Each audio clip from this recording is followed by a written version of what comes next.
बिस्मिल्लाहिर्रहमानिर्रहीम। मेरे पाकिस्तानियों, हमारा मुल्क एक फैसला कुन तारीख के मोड़ पे खड़ा है।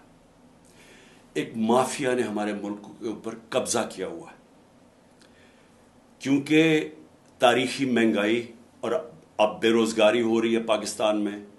इलेक्शन हारने से ये डर रहे हैं, और क्योंकि ये इलेक्शन की शिकस्त से डर रहे हैं, ये पाकिस्तान का आइन तबाह करने पे तुले हुए हैं, पाकिस्तान की सुप्रीम कोर्ट को तबाह कर रहे हैं।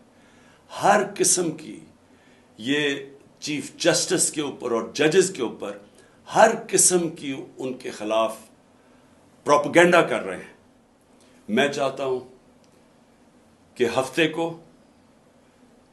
मगरिब से 1 घंटा पहले आप अपने घरों से बाहर निकलें, अपने महलों में जाएं, या गांव में हैं तो अपने गांव में निकलें, अपने आइन को बचाने के लिए, अपने बच्चों के मुस्तकबिल को बचाने के लिए, अपने सुप्रीम कोर्ट को बचाने के लिए, अपने चीफ जस्टिस के साथ इज़हार यकजहती दिखाएं।